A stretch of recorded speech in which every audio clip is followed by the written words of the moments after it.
நல்லா இருக்க பொண்ணு. பொண்ணை பாத்துக்கூடா. இவதா என் ஒரே பொண்ணு பூஜா. என்னமா படிக்கிற? எம்ஏ செகண்ட் இயர் பண்றேன். ஏமா படிப்பை முடிக்காமலே கல்யாணத்துக்கு ஒத்துக்கிட்டியே, படிக்க பிடிக்கலையா உனக்கு? அம்மாவை ஏமா பாக்குற, நீ சொல்லுமா. அவளுக்கு ரொம்ப கூச்ச சுபாவம், சட்டுன்னு யார்கிட்டயும் பேச மாட்டா. கல்யாணத்துக்காக நான் தான் காலேஜை விட்டு நிறுத்தினேன். கல்யாணத்துக்கும் அதுக்கு என்ன சம்பந்தம்? கோர்ஸ் முழுசா முடிச்சிருக்கலாம்ல. படிச்சது போதும்னு தோணுச்சு. கல்யாணத்துக்கு அப்புறம் கூட கரஸ்ல படிக்கலாமே, அது புகுந்த வீட்டோட விருப்பம். கேக்குறேன்னு தப்பா எடுத்துக்காதீங்க. நாங்க பொண்ணு பார்க்க வரோம்னு தெரியும். பொண்ணோட அப்பா வீட்டுல இருந்திருக்கலாம்ல. நரசிம்ம உங்ககிட்ட ஒன்னும் சொல்லலையா? இல்லீங்களே, சோஷியல் ஒர்க்கர் மிஸ்ஸஸ் சுசிலாவோட ஃபேமிலின்னு தான் சொன்னாரு. உங்களை பத்தி நிறைய கேள்விப்பட்டிருக்கேன், உங்களை டிவில நிறைய வாட்டி பார்த்துருக்கேன். எப்படி இருந்தாலும் உங்க வீட்டுக்கு தானே போறோம், அங்க நேர்லயே பார்த்து பேசிக்கலாமேன்னு சொல்லி தான் இங்க வந்திருக்கோம். பூஜாவோட அப்பா ஃபாரின்ல இருக்காரு. 3 வருஷத்துக்கு அப்புறம் தான் இந்தியா வருவாரு. அப்ப பேச வேண்டிய மத்த விஷயத்தெல்லாம் நாங்க யார்கிட்ட பேசுறது?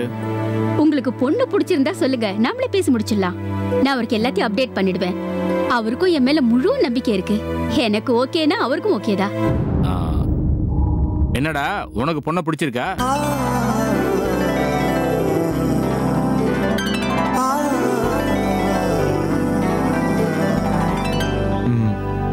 ஏய், வெக்கப்படாம வாயை திறந்து சொல்லு, பொண்ணை பிடிச்சிருக்கா இல்லையா?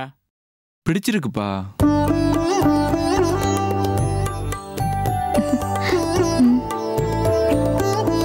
என்னம்மா பூஜா, உனக்கு என் பையனை பிடிச்சிருக்கா?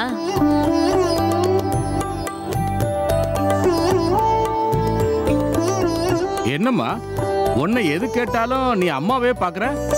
அவளுக்கு எல்லாமே நான் தாங்க. அவ நெத்தில வைக்கிற பொட்டுல இருந்து போட்டுக்கிற ட்ரெஸ் வரைக்கும் எல்லாமே நான் தான் அவளுக்கு செலக்ட் பண்ணி கொடுக்கணும். ஏன் சாய்ஸ் தான் அவளுக்கு ரொம்ப பிடிக்கும். கல்யாண விஷயத்துல அவ அப்படிதாங்க.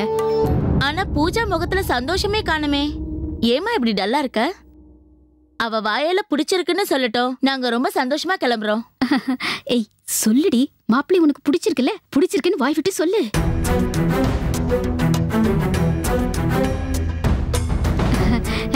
நான் தான் சொன்னேங்க, அவளுக்கு ரொம்ப கூச்ச சுபாவம். அதுவும் புதுசா யாரையாவது பார்த்துட்டா வாய் திறந்து பேசவே மாட்டா. அவ டென்ஷன்ல தாங்க இப்படி இருக்கா. நீங்க எதுவும் தப்பா எடுத்துக்காதீங்க. நான் பொண்ண அடக்கு ஒடுக்குமா தாங்க வளர்த்திருக்கேன். அவகிட்ட எல்லாம் சம்மதம் கேட்க வேண்டிய அவசியமே கிடையாது. நான் கழுத்தை நீட்ட சொன்னா அவ நீட்டிடுவா. இந்த காலத்துல இப்படி ஒரு பொண்ண நீங்க பார்த்திருக்கவே முடியாது. நல்லதுங்க. அப்ப நான் ஜோசியர்கிட்ட கேட்டு பார்த்துட்டு ஒரு நல்ல தேதியை குறிச்சிட்டு வந்து சொல்றேன். நிச்சயதார்த்தத்தை வச்சுக்கலாம். அடுத்த முகூர்த்தத்திலேயே நாம கல்யாணத்தை முடிச்சிருவோம். என்ன சொல்றீங்க? கல்யாணத்தை சீக்கிரம் முடிச்சிட்டா எங்களுக்கு சந்தோஷம் தான். அப்படியே செஞ்சிடலாம். சரி, அப்ப நாங்க கிளம்புறோம். இங்க வந்து ரொம்ப சந்தோஷமா இருக்கு. வாங்க. வரேன் பூஜா. சரி சரி வரோங்க. போயிட்டு வரேன் பூஜா. வரேன் ஆண்டி. வாங்க தம்பி. நான் போயிட்டு வரேங்க.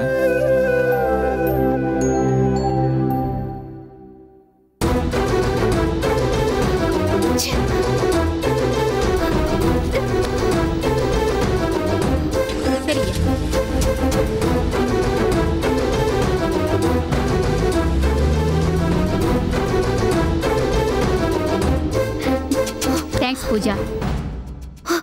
அவங்க முன்னால கலாட்டா பண்ணிடுவியோன்னு பயந்துகிட்டே இருந்தேன். அமைதியா இருந்து என் மானத்தை காப்பாத்திட்டேன். எனக்கு கொஞ்சம் காலமா நீ நல்ல அம்மாவா இருந்த. அந்த ஒரே ஒரு காரணத்துக்காக தான் நான் அப்படி இருந்தேன். அந்த நினைப்போடையே இந்த கல்யாணத்தையும் பண்ணிக்கிட்டா நான் ரொம்ப சந்தோஷப்படுவேன். எனக்கு மாப்பிள்ளைய பிடிக்கணும்ல, ஏன் சம்மதத்தோட தான் கல்யாணம் பண்ணுவேன்னு சொன்னேன். முதல்ல அப்படிதான் சொன்னேன். ஆனா உன்கிட்ட கேட்டா ஏதாவது ஒரு காரணத்தை சொல்லி தள்ளி போடதானே பாப்ப. அதான் இந்த இடத்தையே முடிக்கலான்னு முடிவு பண்ணிட்டேன். என்னால இதுக்கு சம்மதிக்க முடியாதுமா. நீ சம்மதிச்சா உன் சந்தோஷத்தோட இந்த கல்யாணம் நடக்கும். நீ சம்மதிக்கலனாலும் இந்த கல்யாணம் கண்டிப்பா நடக்கும். நான் ஒரு விஷயத்தை முடிவு பண்ணிட்டா அது நடத்தாம விட மாட்டேன்னு உனக்கே தெரியும்ல. மா, நானும் உன் பொண்ணுதாம்மா. என்கிட்டயும் அந்த கேரக்டர் இருக்குதான் செய்யும். மாதவி இருக்கிறான்ற தைரியத்துல தான் இந்த மாதிரி எல்லாம் பேசிட்டு இருக்க. என் பொண்ணுக்கு நான் கல்யாணம் பண்ணி வைக்க போறேன். அதை எவ வந்து தடுக்கிறான்னு நானும் பாத்துறேன்டி.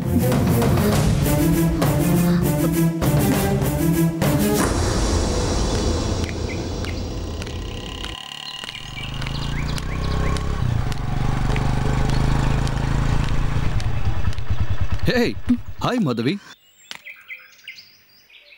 எனக்கு ஒரு ஹாய் கூட சொல்ல மாட்டியா? நான் நான் இப்ப என்ன தப்பு பண்ணிட்டேன்னு நீ இப்படி எனக்கு பனிஷ்மெண்ட் கொடுக்குற? வைஃப் இல்லாம நீ என் வீட்டுக்கு... ஒரு நிமிஷம் மாதவி, நான் ஒன்னும் உன் வீட்டுக்கு வரல. பக்கத்துல ஒரு கிளைண்ட்டை பார்க்கலான்னு தான் நான் வந்தேன். அப்பதான் நீ இன்னைக்கு செக்கப்க்கு போகணும்னு எனக்கு ஞாபகம் வந்துச்சு. போன் பண்ணி உனக்கு சொல்லலாம்னு நினைச்சேன். அதுக்குள்ள உன்னை இங்கேயே பார்த்துட்டேன். இதை நான் நம்பணுமா? நம்புறதும் நம்பாததும் ஓ இஷ்டம். எனக்கு பிடிக்குதோ இல்லையோ, உன் வார்த்தையை என்னைக்குமே நான் மீறினதே இல்லை. நீ சொன்னங்கிற ஒரே காரணத்தினால்தான் விருப்பமே இல்லாம நான் கல்யாணம் பண்ணிக்கிட்டேன். என் வீட்டுக்கு வராதுன்னு ஆர்டர் போட்டேன். கஷ்டமா இருந்தாலும் அதையும் நான் ஏத்துக்கிட்டேன். அதனால்தான் நான் உன்னை போன்ல கூட தொந்தரவு பண்றதே இல்லை. ஆனா எல்லா விஷயத்திலயும் நான் அப்படி இருப்பேன்னு மட்டும் நினைக்காத. நேர்ல பாத்துக்க முடியாம போனாலும் இந்த ஃப்ரெண்ட்ஷிப்பும் உன் மேல இருக்கிற மரியாதையும் அக்கறையும் இன்னும் அப்படியே தான் இருக்கு மாதவி. அதை எக்ஸ்பிரஸ் பண்ணாம என்னால இருக்க முடியாது. நீயும் அதை தடுக்கணும்னு நினைக்காத. ரொம்ப நேரம் ரோட்ல நின்று பேசிட்டு இருக்க முடியாது. வண்டியில ஏறு. நான் உன்னை ஹாஸ்பிட்டல்ல டிராப் பண்ணிடுறேன். இல்ல, நான் ஆட்டோலயே போய்க்கிறேன். ஏன் என் கூட வரதுல உனக்கு என்ன பிரச்சனை? நான் ஆட்டோல போறதுல உனக்கு என்ன பிரச்சனை? நான் வரலன்னா பரவாயில்ல. நான் தான் இப்ப வந்துட்டேன்ல. அதுக்காக உன் கூட தான் வரணும்னு கட்டாயம் இல்லையே. உனக்கு ஆபீஸ்ல வேலை இருக்கும், நீ கிளம்பு, நான் போய்க்கிறேன். நீ காரணமே இல்லாம புடிவாதம் பிடிக்கிற மாதவி. நான் வீட்டுல வந்து ஒண்ணு உன்னை பிக்கப் பண்ணல. எதாச்சும் ரோட்ல வரப்ப பார்த்துட்டு ஹெல்ப் பண்றேங்கிற. அத கூட உன்னால ஏத்துக்க முடியாதா? நீயும் நானும் சண்டை போட்டு பிரிஞ்சிருந்தா கூட என் கூட வரமாட்டேன்னு சொல்றதுல ஒரு நியாயம் இருக்கு. அப்படி எதுவும் நடக்கலைங்கிறப்ப நீ கேஷுவலாவே இருக்கலாம்ல. ஏன் என்னை விட்டுட்டு இப்படி விலகி விலகி ஓடுற? என் ஃப்ரெண்ட்ஷிப்பை மொத்தமா கட் பண்ணி விடுறதுதான் உன் நோக்கம்னு வேணா சொல்லிடு. என்ன அவமானப்படுத்தி இப்படி நோகடிக்காத. ஏன் இப்படி எல்லாம் பேசுற ரவி? எனக்கு அப்படிலாம் எந்த எண்ணமும் இல்ல. ஆனா நீ என்கிட்ட இப்படி நடந்துக்கிறத பார்த்தா எனக்கு அப்படிதான் தோணுது. உன்னை பாக்குறப்பெல்லாம் என் பொண்டாட்டிய கூடவே இருக்கணும்னா அது சாத்தியம் இல்ல மாதவி. ஆக்சிடென்ட்ல நம்ம மீட் பண்றப்பவாது எப்பவும் போல சகஜமாயிரு ப்ளீஸ். நான் இவ்வளவு சொன்னதுக்கு அப்புறமும் என் கூட வர மாட்டியா மாதவி? சரி, என்ன இப்ப நீ ரவியா பார்க்க வேண்டாம், ஃப்ரெண்டா கூட பார்க்க வேண்டாம். கூட ஒர்க் பண்ற ப்ரொஃபசர், ஸ்டூடெண்ட் யாராவது இப்படி இந்த பக்கமா போனா டிராப் பண்ண சொல்லி கேட்க மாட்டியா? எல்லாம் அவங்கள கண்டுக்காம போயிடுவியா? நீ எப்படியாவது போய்க்கோன்னு என்னால விட்டு போக முடியாது மாதவி. தயவு செஞ்சு அதை புரிஞ்சுக்கோ. நீ ஆட்டோலயே போனாலும் வண்டியில பின்னாடியே வந்து ஹாஸ்பிட்டல் வரைக்கும் உன் கூட வருவேன். யாரோ முகம் தெரியாத ஆட்டோக்காரனை நம்பி அவனோட போறதுல உனக்கு பிரச்சனை இல்ல. என் கூட பைக்ல வர்றதுதான் பிரச்சனையா? சரி, நீ என் வண்டியில வர வேண்டாம், நான் போய் ஆட்டோ பிடிச்சிட்டு வரேன். இரு,